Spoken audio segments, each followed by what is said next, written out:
ఓం సాయిరామ్. బాబా భక్తులందరికీ కూడా నమస్కారం అండి. అందరూ కూడా సుఖంగా సంతోషంగా ఎప్పుడూ కూడా ఆనందంగా ఉండాలి అని చెప్పి ఆ బాబాగారి తరపున నేను కూడా మనస్ఫూర్తిగా కోరుకుంటున్నాను. ఈరోజు బాబాగారు అందించే సందేశం ఏంటి అంటే కనుక, తల్లి, కంటికి కనిపించే శక్తే ఒక స్త్రీ రూపంలో నిన్ను వెంటాడి వెంటాడి వేధిస్తుంది. నిన్ను చావు దెబ్బ కొట్టాలి అని చెప్పి చూస్తుంది. ఇంతకు ఆ స్త్రీ ఎవరు? నిన్నెందుకు చావు దెబ్బ కొట్టాలి అని చెప్పి చూస్తుంది? అసలు నీ జీవితంలో ఏం జరుగుతుంది? ఎందుకు నీపై ఆ స్త్రీకి అంత కోపం ఎక్కువ? ఇవన్నీ కూడా నువ్వు పూర్తిగా తెలుసుకోవాలి అనుకుంటే వీడియోని ఎక్కడా కూడా స్కిప్ చేయకుండా చివరి వరకు చూస్తేనే అర్థమవుతుంది. ఇక అస్సలు ఆలస్యం చేయకుండా వీడియోలోకి అయితే వెళ్ళిపోదాం. వీడియోలోకి వెళ్ళే ముందు ఒక చిన్న రిక్వెస్ట్. మొదటిసారి మన ఛానల్లోకి వస్తే సబ్స్క్రైబ్ చేసుకొని బాబాగారి మీద నమ్మకం ఉంటే వీడియోకి లైక్ ఇచ్చి హైప్ ఇవ్వండి. దానికంటే ముందు చాలామంది కూడా చెప్పుకోలేనటువంటి సమస్యలతోటి సతమతమైపోతూ వాటిని ఎలా తీర్చుకోవాలో తెలియక ఇబ్బంది పడిపోతూ ఉంటున్నారు. అటువంటి వారి కోసం శ్రీ షిరిడి సాయిబాబా ఆశీస్సులతో జ్యోతిష్యం చెప్పబడును గురూజీ శివరామరాజు గారు. Phone number 995994225552. మీరు ఇప్పటి వరకు ఎన్నో చోట్ల జ్యోతిష్యం చెప్పించుకొని మీరు ఆశించిన మార్పులు మీ జీవితాలలో జరగలేదని చెప్పి బాధపడి ఉంటారు. కానీ ఇక్కడ అస్సలు అలా జరగదండి.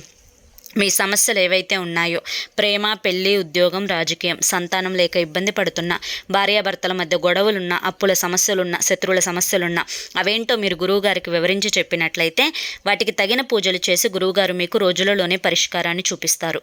గురువుగారు చెప్పింది చెప్పినట్లు 100కు 1000% జరుగుతుంది. నమ్మకంతో స్క్రీన్ మీద కనిపిస్తున్న నెంబర్కి అయితే కాంటాక్ట్ అవ్వండి. అంతేకాకుండా భార్యాభర్తల మధ్య వశీకరణ, స్త్రీ మరియు పురుషుల మధ్య వశీకరణ కూడా 100% జరుపబడును. మాకు ఉన్నటువంటి ఎన్నో రకాలైన సమస్యలు గురువుగారు తీర్చారండి. మీరు కూడా వెంటనే కాంటాక్ట్ అవ్వండి.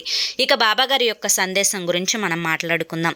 తల్లి, కంటికి కనిపించని శక్తులు ఏం చేస్తాయో, అవి ఏ రకంగా మిమ్మల్ని కృంగతీస్తాయో, వాటి వల్ల మీకు ఎన్ని ఇబ్బందులు జరుగుతాయో, అసలు ఈ ఇబ్బందులన్నింటికీ కూడా కారణం ఎవరు అనేది నీకు తెలియకపోవచ్చు. ఎందుకు అంటే ఆ శక్తి కంటికి కనిపించదు కాబట్టి. కానీ ఇక్కడ నేను చెప్పింది కంటికి కనిపించే శక్తి నిన్ను వెంటాడి వెంటాడి వేధిస్తుంది.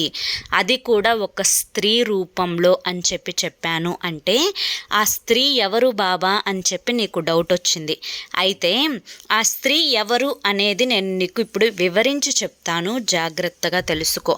నీ జీవితంలో నువ్వు ఎన్నో కష్టాలను పడ్డావు, ఎన్నో బాధలని అనుభవించావు. నీ యొక్క జీవితం నీకు నచ్చిన విధం కంటే కూడా ఎదుటి వారికి నచ్చే విధంగా నీ జీవితాన్ని వారి అవసరాల కోసం ఉపయోగిస్తూ ఉన్నావు. నిజం మాట్లాడుకోవాలి అంటే నీకు నచ్చిన జీవితాన్ని నువ్వు గడపడం లేదు.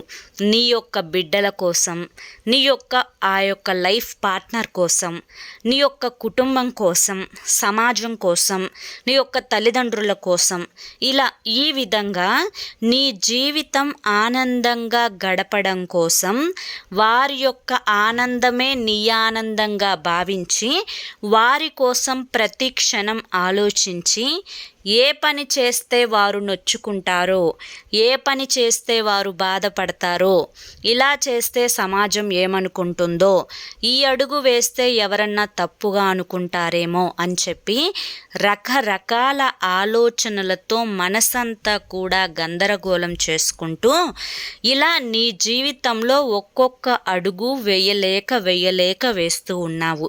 ఇన్ని కష్టాలు, ఇన్ని కర్మలు నాకే ఎందుకు బాబా? నాకు నచ్చిన జీవితం అయితే ఇది కాదు. నేను కలలు కన్న ప్రపంచం వేరే ఉంది. కానీ నా యొక్క కర్మానుసారంగా ఈ జీవితాన్ని అనుభవిస్తున్నాను అని కూడా ఎన్నోసార్లు నువ్వు నాతో చెప్పావు. అయినా కానీ ఎవరి కర్మానుసారం వారు అనుభవించక తప్పదు అని కూడా గ్రహించావు. ఏది ఏమైనప్పటికీ కూడాను బిడ్డ, ఒక్కటి మాత్రం తెలుసుకో.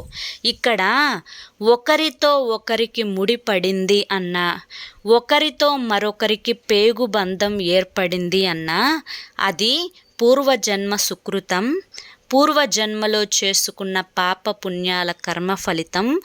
ఏ నోములు నోచుకుంటూనో నీకు ఇటువంటి అర్ధాంగి లేదంటే ఇటువంటి భర్త వస్తారు అని కూడా తెలుసుకో. ఇలా ఈ యొక్క కర్మానుసారంగా వచ్చిన ఈ యొక్క జీవితాన్ని నువ్వు ఆనందంగా మార్చుకునే తెలివితేటలు అనేవి నీ చేతుల్లోనే ఉంటాయి. నువ్వు సంతోషంగా గడపాలి అనుకుంటే నీ జీవితం సంతోషంగా ఉంటుంది. నువ్వు బాధలోనే మునిగిపోవాలి అనుకుంటే నీ జీవితం బాధతోనే మునిగిపోతుంది. ఇలా ఎలా చెప్తారు బాబా? ఒక పక్క జీవితంలో కష్టాలు అనుభవిస్తూ ఉంటే సంతోషాలతో మునిగిపోతాను అని నేను అనుకుంటే మాత్రం నా జీవితంలోకి సంతోషాలు వస్తాయా అని చెప్పి నువ్వు నన్ను ప్రశ్నించవచ్చు.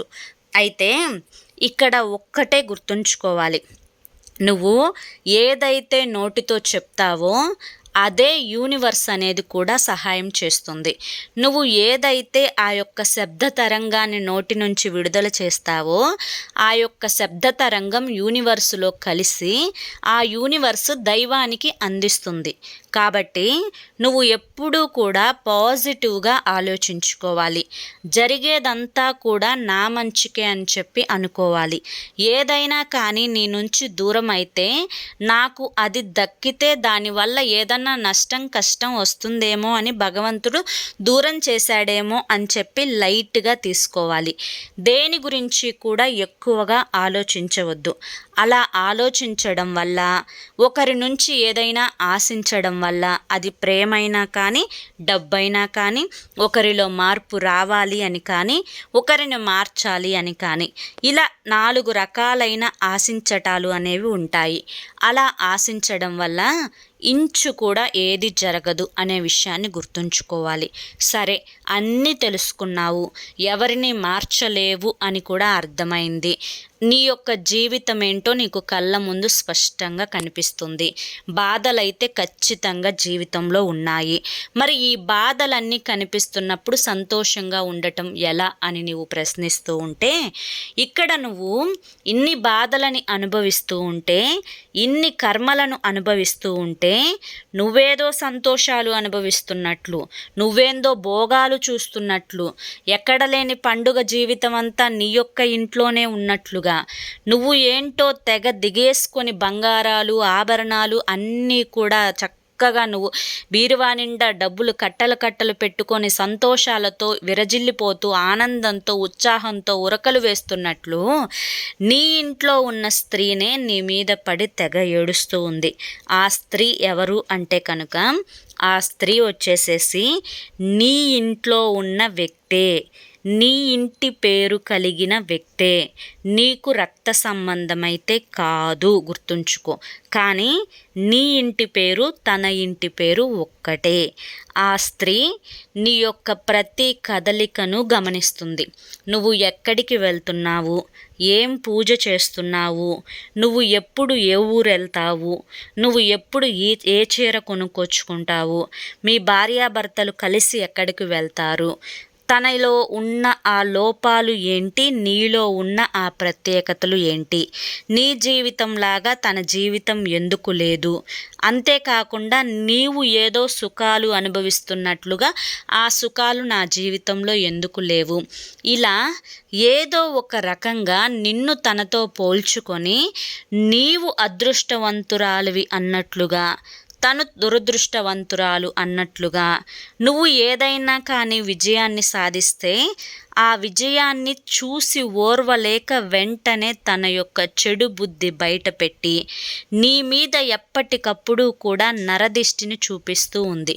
ఒక రకంగా చెప్పాలి అంటే ఈ రోజున నువ్వు మానసికంగా కృంగిపోతున్నావు అన్నా కానీ, శారీరకంగా నీకు అనారోగ్య సమస్యలు అనేవి వస్తూ ఉన్నాయి అన్నా కానీ, మానసికమైన సంతోషం నీకు కలగడం లేదు అన్నా కానీ, సరిగా నిద్ర పట్టడం లేదు అన్నా కానీ, కనీసం నెలలో ఒక్కసారైనా హాస్పిటల్కి వెళ్ళి చూపించుకుంటున్నావన్నా కానీ, ఏదో ఒక ట్యాబ్లెట్లు మింగుతున్నావు అన్నా కానీ, అన్నింటికీ కూడా కారణం ఆ స్త్రీ చూపు నీ మీద ఉండటం వల్లే. ఒక్క చూపు వల్ల ఇంత జరుగుతుందా బాబా అని చెప్పి నువ్వు నన్ను అడిగితే ఖచ్చితంగా జరుగుతుంది. ఎందుకు అంటే నరుల దిష్టికి నల్లరాలు సైతం పగిలిపోతాయి అనే మాట వాస్తవమే.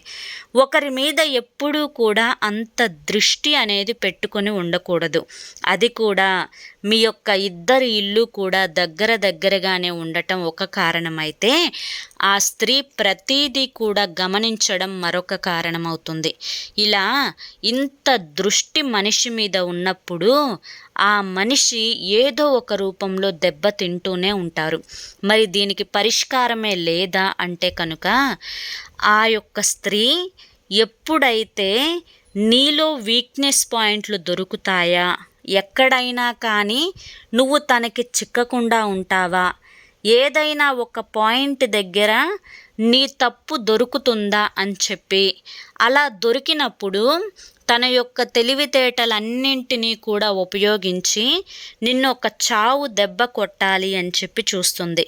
నిజం చెప్పాలి అంటే ప్రత్యేకించి తను చావు దెబ్బ కొట్టాల్సిన అవసరం లేదు. ఆల్రెడీ తను ఎప్పుడో నిన్ను కొట్టేసింది కూడా. ఎందుకు అంటే ఈ రోజున నువ్వు ఒంటరితనాన్ని అనుభవిస్తున్నావు. నలుగురు నీ దగ్గరికి రాకుండా తన యొక్క మాటలలో పడిపోయి, తన యొక్క మాయ మాటలకు జనాలు అలవాటు పడిపోయి, తను చెప్పే ఆ యొక్క మాట తీరుకు అలవాటైపోయి, నీకేమో ఎదుటి వ్యక్తిని మాయ చేయడం చేతగాదు. ఎదుటి వ్యక్తులతో ఎలా మాట్లాడుకోవాలో నడుచుకోవాలో నీకు తెలియదు.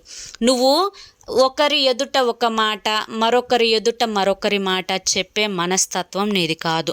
ఒకరిని మాయ చేసి బుట్టలో పడేసుకునే వ్యక్తిత్వం కూడా నీది కాదు. ఇలా నీ యొక్క మనస్తత్వానికి ఆ స్త్రీ యొక్క మనస్తత్వానికి పూర్తి వ్యతిరేకత ఉంటుంది. దీనివల్ల నువ్వు ఒంటరిగా మిగిలిపోవడం, తన చుట్టూ నలుగురు ఉండటం అయితే జరుగుతుంది.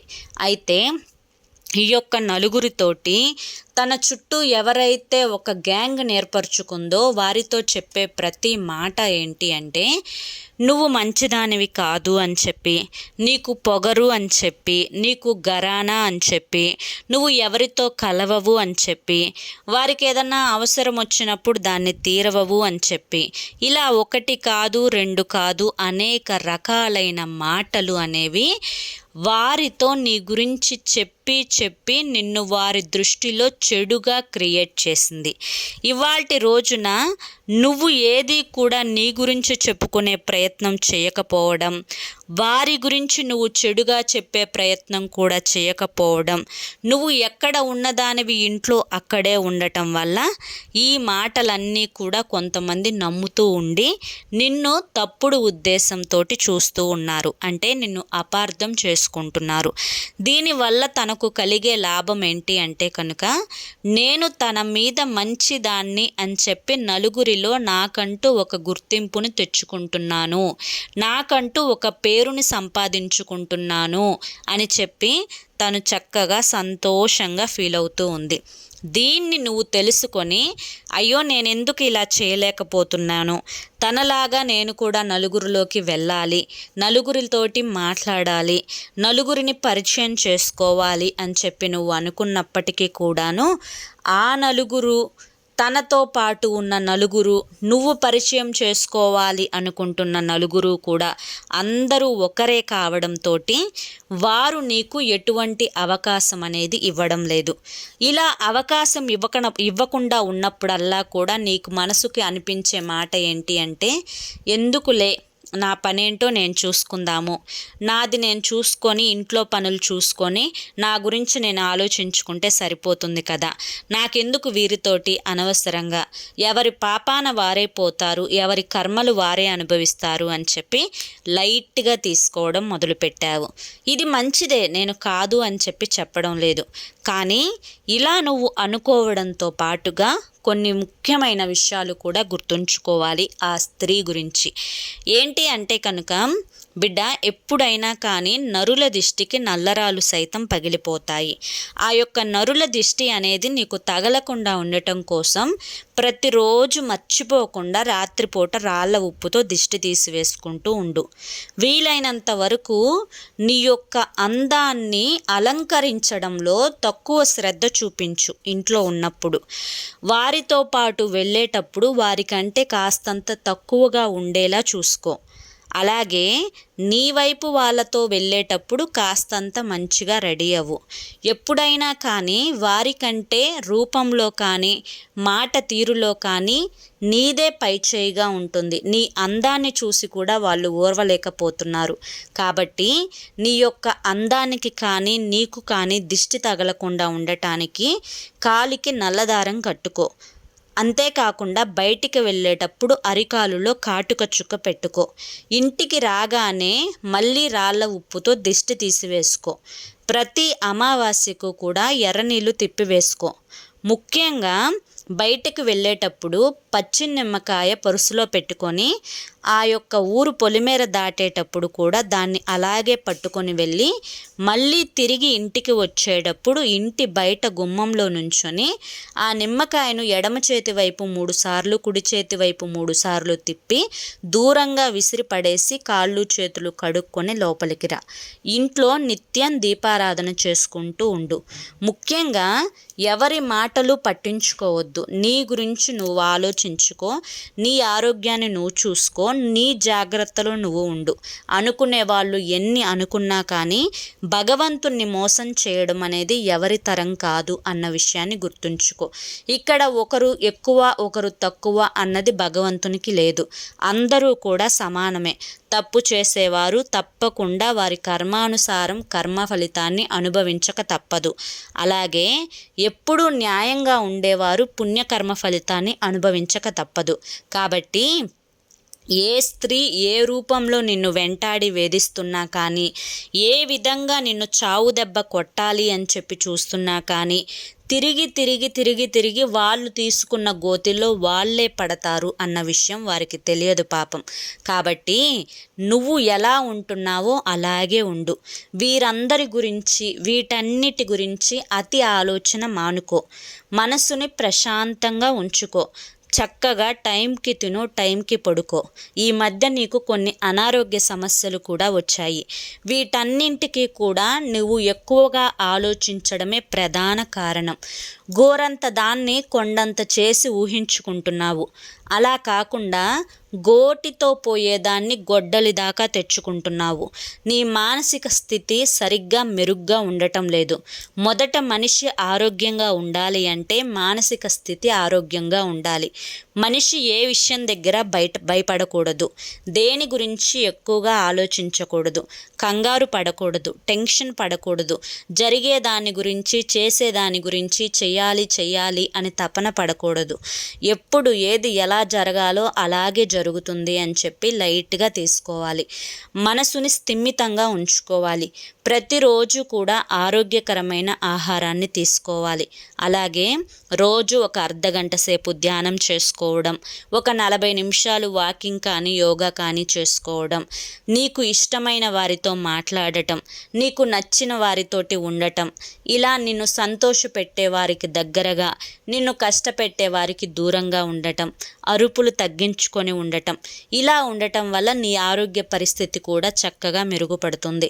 అనవసరంగా దేని గురించి ఆలోచించి మనసుని పాడు చేసుకున్నావు అంటే ఆ మనసుతోటి ఆ యొక్క ఒత్తిడితోటి ఆ బాధ ఆగిపోదు. అది శరీరం మీద ప్రతి అవయవం మీద చూపిస్తుంది అన్న విషయాన్ని గుర్తుంచుకో. కాబట్టి మనసుని స్థిమితపరుచుకొని అంతా కూడా జరిగేది నా మంచి కోసమే. ఒకటి దూరం అయింది అంటే మరొకటి దగ్గర అవుతుంది. ఒక కష్టం పోయింది అంటే కష్టం వెనుకాలే సుఖం వస్తుంది. ఇప్పుడు కష్టం వస్తుంది అంటే కనుక అది వెంటనే పోతుంది. ఇలా ప్రతిదీ కూడా పాజిటివ్గా ఆలోచించుకోవాలి.